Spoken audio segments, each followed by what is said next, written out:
তবে পাহাড় ভাঙার মতো CR7-কে দুমড়ে মুচড়ে দেয়া শুধুমাত্র কঠিন না, অসম্ভব একটা ব্যাপার।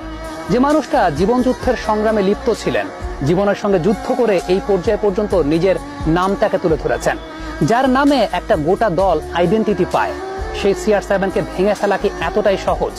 জীবন যুদ্ধের যে লড়াইটা তিনি জয় করে এসেছেন, তার কাছে ফিরে আসার এই লড়াইটা একটা তুচ্ছ লড়াই মাত্র। কারণ CR7 হারতে জানেন না, জিততে শিখেছেন সবসময়, জেতাটা তার রক্তে সবসময় আছে। তিনি ঘুরে দাঁড়াতে জানেন, অন্যকে ঘুরে দাঁড়ানো শেখাতে জানেন।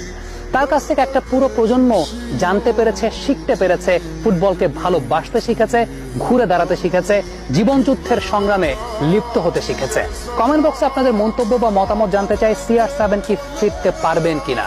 আপনাদের কাছে কি মনে হয় তার যে নেচার রয়েছে, তিনি যেভাবে অতীতেও বিভিন্ন খারাপ সময়কে উপেক্ষা করে বীর দর্পে মাথা উঁচু করে দাঁড়িয়েছিলেন, সে দাঁড়িয়ে থাকাটা CR7 ক্যারিয়ারের শেষ পর্যন্ত দাঁড়াতে পারবেন কিনা?